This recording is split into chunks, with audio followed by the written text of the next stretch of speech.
आज महान दिवस है, संत शिरोमणि संत रविदास जी का जन्मदिन है। हम जो है सभी बहुजनवासियों को हार्दिक शुभकामनाएं और बधाई देता हूं। लोगों को क्या संदेश देंगे इनके जयंती पर? सभी लोग अंधविश्वास से दूर रहें, पाखंड से दूर रहें और सभी लोग मिलजुल कर रहें। क्या परिचय है आपका सर? मेरा नाम राम कुमार आनंद है। मैं अभी भी रिटायर हुआ हूँ अपने पद से। रविदास जी की जयंती है, इसको लेकर लोगों को क्या संदेश देंगे आप? आज संत शिरोमणि रविदास जी के जन्म दिवस के अवसर पर पहले तो सभी बहुजन मूल निवासी समाज के लोगों को हार्दिक शुभकामनाएं बधाई देता हूं। आप लोग यहाँ पे आए उसके लिए आप लोगों का भी आभार, धन्यवाद। आज संत रविदास जी की जो जन्म दिवस है उसमें बहुजन मूल निवासी समाज को मैं यही संदेश देना चाहता हूँ कि उनके जीवन में जिन लोग व्यवस्था के खिलाफ उन्होंने लड़ाई लड़ी उसको आत्मसात करने की ज़रूरत है, उसको अपने अंदर लाने की ज़रूरत है, क्योंकि ब्राह्मणी व्यवस्था के विरोध में पूरी जिंदगी उन्होंने लड़ाई लड़ी और ब्राह्मणों ने बाद में उनको जनेऊ दिखाने के नाम पे उनकी हत्या कर दिया। तो ये हमारे लोगों को आज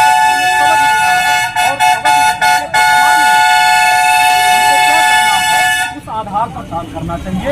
यही मैं सभी बहुजन मूल निवासी से संदेश देना चाहता हूँ कि उनसे सबक लें कि जो दुश्मन उस समय था आज भी वही दुश्मन है, इसलिए दुश्मनों से सबक लेना चाहिए। क्या परिचय आपका सर? मैं हृदय गौतम, मंडल अध्यक्ष बहुजन मुक्ति पार्टी मंडल बस्ती।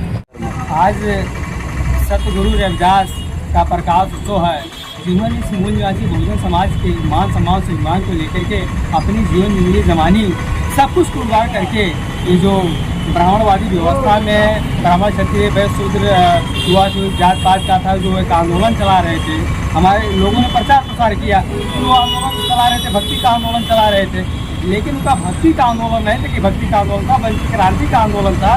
क्रांति का आंदोलन ये कह सकते थे क्योंकि इसमें देश में बहुत सारी बुराइयाँ व्याप्त थी। उनके दोहों से स्पष्ट होता है जो लोग प्रयास किए घुसड़ने के लिए भक्त रविदास जी भक्त नहीं थे, क्रांति थे। उनके तमाम दोहों में मिलता है, जैसे जो उन्होंने पहले बताया कि जात जात में जाति है जस केलन के पास, और रविदास मानव ना बन सका जब तक जात ना जात, यानी यहाँ जो देश है जातियों का देश है, जात में जात बना करके मनुष्य को तो शोषण किया जा रहा है। और जब तक इस जात व्यवस्था खत्म नहीं हो जाती तब तक ये कह दिए कोई मनुष्य हो जाए, मनुष्य नहीं हो सकता। इसलिए कहा जा सकता है कि उनका आंदोलन भक्ति का आंदोलन नहीं था कि भक्ति का आंदोलन था। वो कहते हैं चारों वेद करे खंडौती, जन रविदास करे दंडौती, ब्राह्मण मत पूजिए जो होए गुणहीन, पूजिए चरण चंडाल के जो होए गुण परहीन। तो इस तरीके से जो उन्होंने बदला, जो बाद में बदलते गए, इससे स्पष्ट होता है कि संत रविदास का जो आंदोलन था वह भक्ति का आंदोलन नहीं था, क्रांति का आंदोलन था। वो देश में मानवता स्थापित करना चाहते थे, सारे मनुष्य एक जैसे हैं, ये जातियों को तोड़ना चाहते थे। तो भक्ति का आंदोलन है, क्रांति का आंदोलन था।